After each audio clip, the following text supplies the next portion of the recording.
அனைவருக்கும் வணக்கம். என் பெயர் சாய் தீக்ஷா.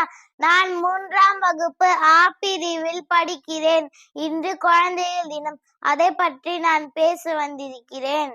எவர் அழிக்க நினைத்தாலும் அழியா வரம் பெற்று என்றும் நிலைத்திருக்கும் மொழியான என் தாய்மொழியான தமிழ் மொழியை வணங்கி அவையோர் அனைவருக்கும் என் முதற்கண் வணக்கத்தை தெரிவித்துக் கொள்கிறேன்.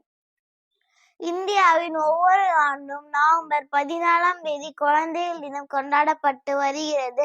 பண்டிட் ஜவஹர்லால் நேருவின் பிறந்த நாளே குழந்தைகள் தினமாக கொண்டாடப்பட்டு வருகிறது. நேரு அவர்கள் 1889ஆம் ஆண்டு நவம்பர் 14ஆம் தேதி அலகாபாத்தில் பிறந்தார். இந்திய விடுதலை போராட்ட வீரர், நவீன இந்தியாவின் சிற்பி என்னும் பெருமைகளுக்கு உரியவர் நேரு ஐயா. சுதந்திர இந்தியாவில் முதல் பிரதமர் நேரு ஐயா. குழந்தைகள் மீது அதிகம் பிரியம் கொண்டவர் நேரு ஐயா. நேரு ஐயா குழந்தைகளை தேசத்தின் உண்மையான சொத்துக்களாகவும் பலமாகவும் கருதினார். நேரு ஐயா டிஸ்கவரி ஆஃப் இந்தியா என்ற சுயசரிதை எழுதினார். நேரு ஐயாவின் தந்தையார் பெயர் பண்டிட் மோதிலால் நேரு. தாயார் பெயர் ஸ்வரூப் ராணி. குழந்தைகளுடன் பேசி விளையாடுவார்.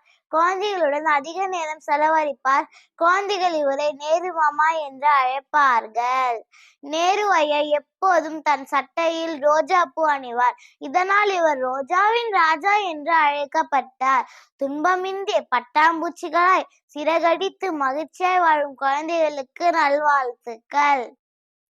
குழந்தைகளின் எதிர்காலம் நாட்டின் எதிர்காலம். தேசத்தின் சொத்து களஞ்சியத்தில் இல்லை, கல்வி பள்ளியில் இருக்கிறது என்றார் நேரு ஐயா. குழந்தைகளை சீர்திருத்த அவர்களை அன்பால் வெல்வதுதான்.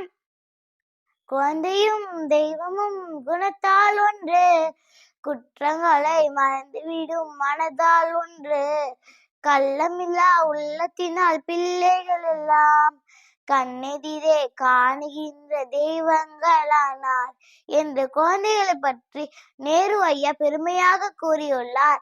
இந்திய ஒளிவிளக்காக திறந்த மாந்தருள் மாணிக்கமான நேரு ஐயாவின் பிறந்த நாளே குழந்தைகள் தினமாக கொண்டாடப்பட்டு வருகிறது. நன்றி, வணக்கம், வாழ்க வளமுடன்.